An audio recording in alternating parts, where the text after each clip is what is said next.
bonne année. Alors oui, je sais, l'année a déjà bien commencé puisqu'on est quasiment arrivé au mois de février, mais de 1, je n'aime toujours pas souhaiter la bonne année, hein, ne m'en voulez pas, et de 2, j'ai pas d'excuses. J'espère que ce début d'année s'est bien passé pour vous. De mon côté, j'ai une seule résolution pour ma chaîne, c'est essayer de vous faire une vidéo par mois. Allez, croisez les doigts avec moi. Et comme vous l'avez lu, on commence l'année avec un bilan lecture. Oh, mon Dieu, aurait-elle commencé à lire? La réponse est toujours non, je suis désolée. J'ai toujours un mal fou à lire des romans, à rester concentrée sur ma lecture, à les finir, à rester focus sur une page plus de 20 minutes. Donc si vous avez des idées pour la concentration ou des petites astuces pour mieux lire, je suis preneuse, j'en ai marre. Mais je m'efforce toujours de rechercher un livre miracle dans ma palle. Et dernièrement, j'ai commencé Gardien des cités perdues. Voilà, enfin, il était dans ma palle depuis bien 2 ou 3 ans.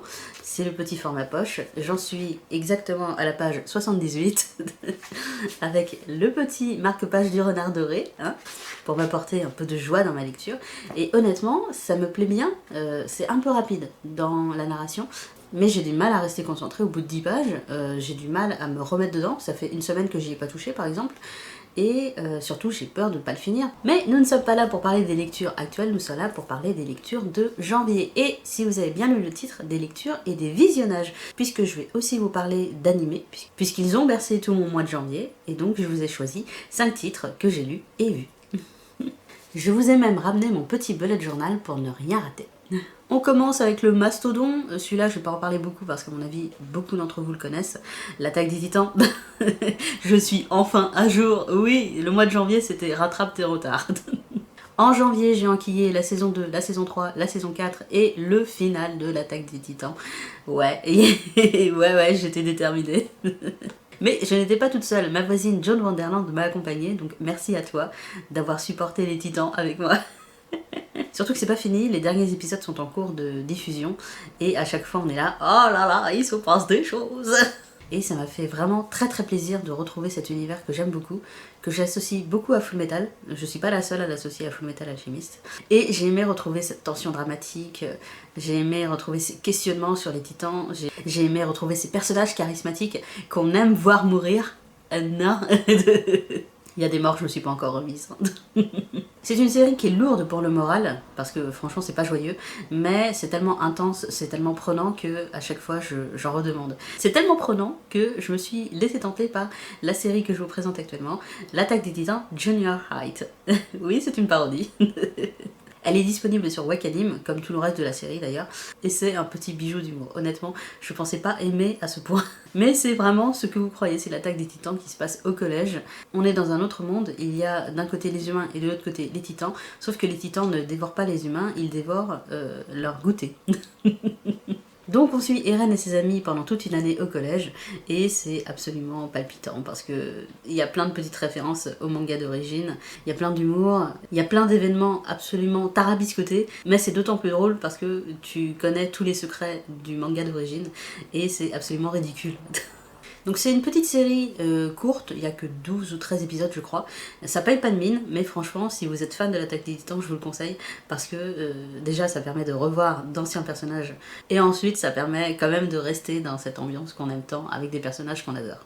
On poursuit dans le rattrapage du retard avec la série shonen My Hero Academia que j'adore.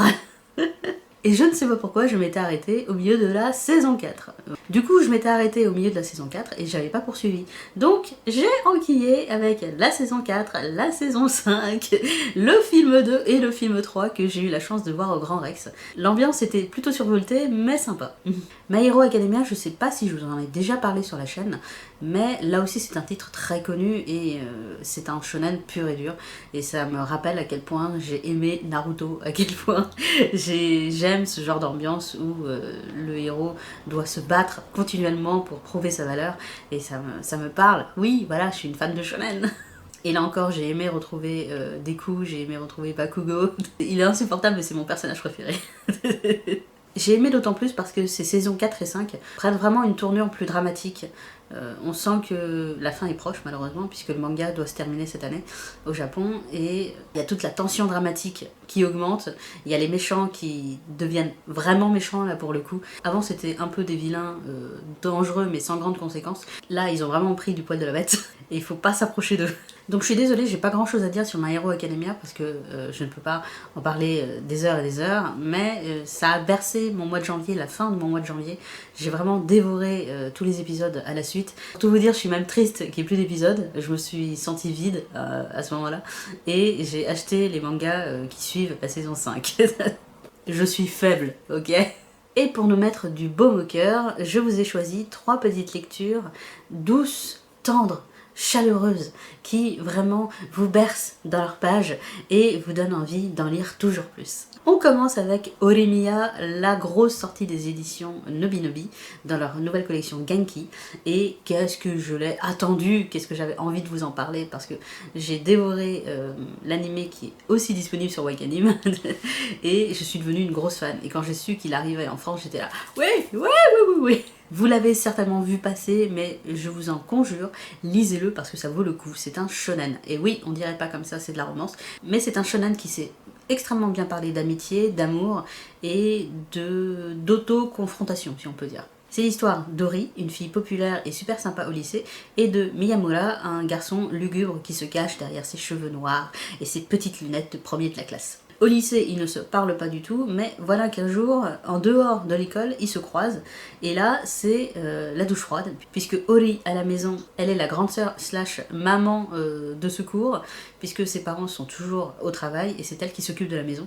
Donc elle est mal coiffée, elle porte un tablier H24, et surtout elle a d'autres préoccupations que d'aller chanter au karaoké ou d'aller manger un petit morceau avec ses copines après les cours. Et Miyamura, quant à lui, il est totalement différent, puisqu'il s'attache les cheveux, il a des piercings partout, il a des tatouages, et surtout, c'est pas du tout un mec lugubre, geek, comme on imagine dans la classe, c'est au contraire quelqu'un de très solaire, quelqu'un qui n'est pas timide du tout, qui a tendance aussi à foncer un peu dans le tas sans trop se poser de questions. Alors oui, quand on lit le résumé comme ça, on peut se dire mais je l'ai déjà vu, il va y avoir tant de tensions entre leur moi au lycée et leur moi à la maison, va y avoir des péripéties, mais je devine déjà ce qui va arriver. Et ben non. L'auteur, en quelques pages, il te ruine tous tes espoirs, il évite, il contourne les gros clichés en un clin d'œil. C'est une bouffée d'air frais, franchement, et c'est un petit bonheur à la lecture puisque tous les personnages sont hyper sensibles, ils ont tous quelque chose à cacher, même si c'est pas un gros secret, il y a toujours une part d'eux qui ne montre pas aux autres. Et on adore découvrir cette part-là mystérieuse, cette part-là secrète, on adore les voir évoluer dans leur bande d'amis qui se créent chapitre après chapitre, et qui moi m'a fait beaucoup penser aux copains de Lovely Complex. Donc c'est une image de l'adolescence un peu idéalisée, mais c'est une image qui donne chaud au cœur, qui fait beaucoup de bien à la lecture ou au visionnage, et surtout ça parle d'amitié, comme je vous l'ai dit, ça parle d'amour, mais ça parle surtout d'acceptation de soi, d'acceptation de l'autre, et du fait qu'on n'est pas obligé de se prendre la tête quand on tombe amoureux. On peut juste voilà, vivre l'instant, profiter du moment, et ça fait beaucoup de bien. En parlant d'amour, je vais maintenant vous présenter un coup de cœur, c'est Le chat qui rendait l'homme heureux. C'est aux éditions Soleil Manga, pour l'instant il n'y a que 2 tomes, et j'ai déjà envie d'avoir le 3e. C'est l'histoire d'un chat, de ce chat. Voilà, vous voyez le problème. Le pauvre, il est dans une animalerie depuis 1 an et personne ne veut de lui à cause de sa tête. Alors qu'il a tellement d'amour à donner. Et un jour, voilà Tipa qu'il y a un monsieur qui dit « Mais moi je le veux ce chat, il est très mignon, je l'aime déjà, donnez-le-moi ». Et le miracle se produit, le chat est adopté par ce veuf qui avait promis à sa femme qu'ils auraient un chat quand leurs enfants partiraient de la maison, et qui respecte sa promesse et découvre ce que c'est de vivre avec un chat, puisqu'il n'a jamais eu d'animaux de toute sa vie. Donc oui, c'est une histoire de chat, il se passe pas grand chose, c'est des petites scénettes quotidiennes où le chat découvre ce que c'est qu'être aimé par un humain et d'avoir une maison à soi et de pas être dénigré, et où l'homme apprend petit à petit comment s'occuper d'une litière, mais c'est tellement mignon. Et surtout c'est hyper touchant parce qu'il y a de l'amour des 2 côtés, un amour débordant qui coule de toutes les planches et c'est ultra cute et voilà, c'est mignon, c'est cute, je n'ai que ça à dire, mais c'est la pure vérité. Le dessin est très agréable à regarder, même si le chat fait vraiment des têtes des fois grotesques, mais il n'y a que de l'amour, il n'y a que de la tendresse, il n'y a que de la bienveillance. Et tu sens des fois que y a plus que ça, puisque l'homme est veuf, il repense à sa femme et ça lui tord le cœur. Et on souffre avec lui, on souffre de cette disparition. Et en même temps, il y a ce petit chat qu'il a adopté qui, lui, n'est pas là en remplacement, mais voilà, répare son cœur blessé. Et ça, voilà, ça te tord l'estomac et tu te dis « Ah, mon Dieu !» Donc c'est un gros coup de cœur, et malheureusement je ne peux pas vous dire grand chose à part c'est mignon, il faut le lire, donc c'est mignon, lisez-le. Et dans un autre style, on va attaquer notre dernier coup de cœur de janvier qui est Veille, aux éditions Nueve Graph. Alors Veille, c'est pas nouveau, puisque c'est sorti l'année dernière si je me trompe pas, excusez-moi j'ai le chat qui a envie d'amour. Veille, c'est un peu un ovni dans le milieu du manga, parce que c'est un manga tout en couleurs, c'est un manga où il n'y a pas d'histoire. Et c'est un manga qui fait aussi un peu artbook. C'est l'histoire d'Alexander et d'Emma qui se rencontrent un jour dans la rue. Emma est aveugle et elle a fui la maison familiale où on lui interdisait de faire tout et n'importe quoi. C'est pratique de filmer avec un chat sur les genoux, franchement. T'as pas honte? Non! Allez, descends. Descends. Du coup, comme elle a un sacré caractère, et qu'il est hors de question qu'on lui dicte sa vie, elle s'est dit, je me barre, je prends ma canne, mon sac, mes papiers, et je vais vivre ma vie comme une jeune femme indépendante. Le problème, elle n'a jamais vécu en dehors de la maison, et Alexander, qui est policier, voit bien qu'il peut pas l'abandonner comme ça, donc il lui dit, écoute, on cherche justement une standardiste, viens, deviens policière toi aussi, et je veille sur toi. Et c'est donc cette histoire de amour, non-amour, parce que on voit qu'ils s'aiment. Il y a de l'amour qui déborde aussi de toutes les cases, mais il ne se passe jamais rien. Donc c'est étonnamment pas frustrant, parce qu'il y a tellement de tendresse entre ces deux-là, il y a tellement d'humour, il y a tellement de bienveillance. En même temps, tu aurais très envie qu'il se passe une scène de baiser par exemple, ou une scène où ils se tiennent la main. Au moment où ça devrait se produire et qu'il se passe rien, bah étrangement, ça te dérange pas, parce que c'est normal en fait. C'est une relation qui est comme ça.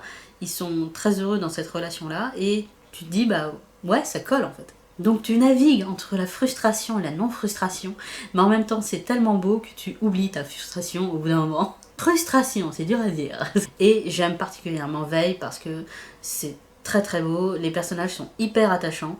Emma, elle est charmante, alors on voit jamais ses yeux, elle a toujours les yeux fermés, mais elle est d'une beauté éblouissante, elle est joyeuse, elle est solaire, elle rit de tout. Et Alexander, alors déjà Alexander, il est grand, il est beau, il est roux, il a déjà 3 gros points pour moi. Mais surtout Alexander, il ne manque pas d'humour non plus, il est très terre à terre par rapport à Emma, et c'est un peu lui qui lui fait remettre les pieds sur terre de temps en temps. Donc on a un duo qui est épatant et qui, moi, me fait beaucoup rire. C'est beau, c'est charmant, c'est touchant, et franchement, je ne peux que vous le conseiller, surtout que Nueve Graph est un éditeur qui fait pas les choses à moitié, donc vous pouvez l'avoir en coffret, le coffret du tome 1 et 2 et le coffret du tome 3, qui sont plutôt beaux. C'est vraiment un objet presque à collectionner en fait. Voilà, c'est tout pour le mois de janvier, j'espère que ça vous a plu. Si vous connaissez les lectures ou si vous en avez d'autres à me conseiller, n'hésitez pas. N'oubliez pas que je suis en live sur Twitch le vendredi soir, et ouais, rejoignez-moi, on se sent un peu seul. En attendant, je vous souhaite un bon mois de février, et je vous dis à la prochaine, salut!